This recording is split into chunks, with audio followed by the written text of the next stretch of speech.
Junkin' Fool over here in Porterville. Well, I've got this battering ram, and I kind of run out of my good rods, so I started some that's kind of got some moisture in them, but I think it'll hold. This end here, well, let me get a view of it. I've got this braced up. Now I tried this before, and I actually bent this I-beam, not this piece, but a couple pieces of I-beam similar to this. I've got to have it long enough where it'll go the 42 inches in before it connects to the outrigger we're trying to push out with this.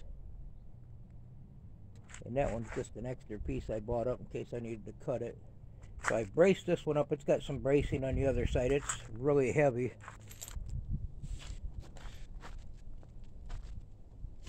Just thought I'd do a little video of what my thinking is.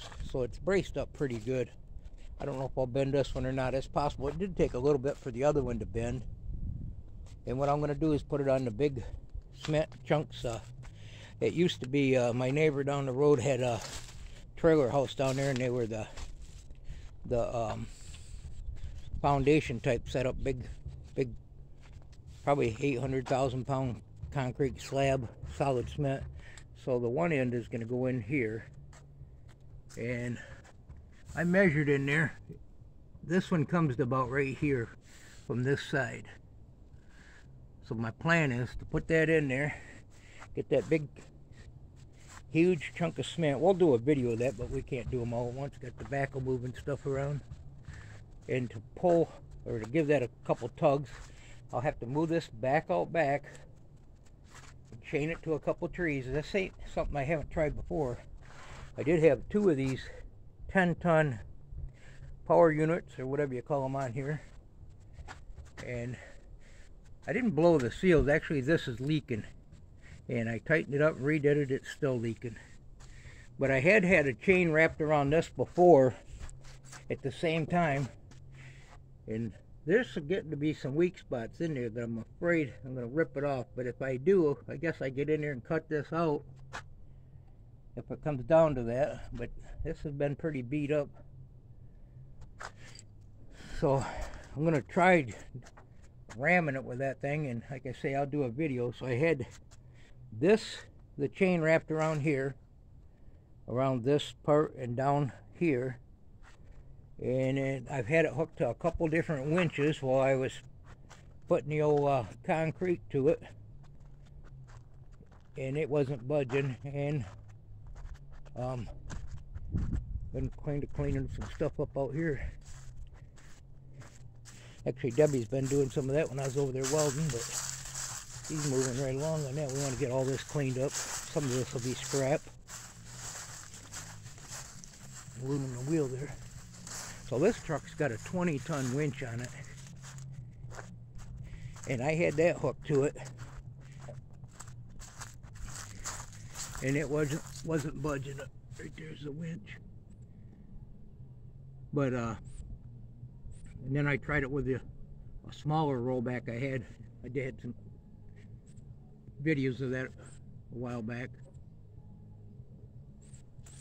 So yeah, anyway, it's fighting me.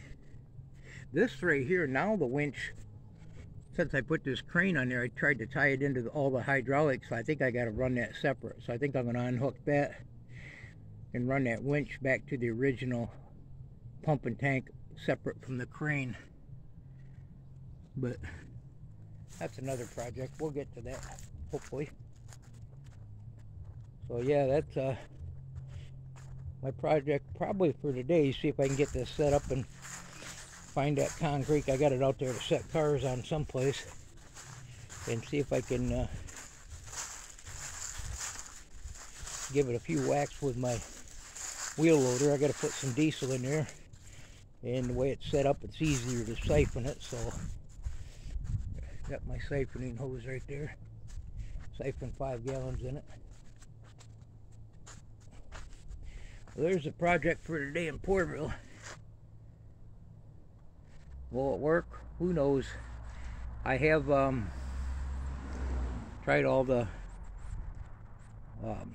penetrating, rust removing, everything I could think of. Fuel oil, gas, or fuel oil, transmission fluid. I actually tipped it up on its side and put a boot on the one end so it wasn't running out, and tipped the truck up on its side and kept adding to it and adding to it. And I actually, there was a couple things on here right when I'm thinking about it that were welded and they didn't look factory.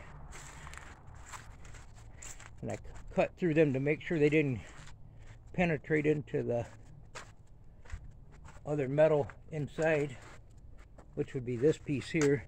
There was something at one time that was welded here. I can't see if the sun's in my eyes.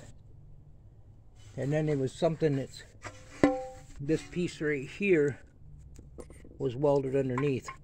And I cut that off, which I'm probably going to have to weld it back on there. Because I can't remember, something actually hooked to that. And I did, I ground it off, and then I got in there with a torch and just broke through. So I don't think that had anything to do with it. I looked everywhere under here for places that could have been welded, because it sure does act like it's been welded. Been using the air chisel and all kinds of stuff out here. So yeah, it's definitely something that is a challenge. Hey, I appreciate all the suggestions. I mean, I've tried a lot of them, but I guess you just keep plugging away until you figure something out. The only thing, I know I need way more power than I can get with a couple 10-ton power poles. I use this stuff. A lot of people like this. I like anything that works, but I fill that hole right there up. Maybe we'll get lucky, and I don't know if I'll get to it today. I'm going to try to. I'm going to try to get this chained up and maybe do another, well, I'll definitely do a video when I'm plunging this thing, because that'll be a little entertainment. I got $800 and me and the wheel loader giving that thing a good shove, and if it looks like it's going to move, I'll see if I can get this thing here shooting out. I'll change it, shut it down, change the camera, or I might just go for it if it's moving, just shove this thing right out. But the video I'll actually be doing is that I don't know what you would call it, ram, shoving that thing out. I mentioned it before, but I also stuck a hydraulic cylinder in there. I think it ain't a real huge one. It went down through the center there someplace, and I tied it right into the hydraulics that this truck was trying to push it out.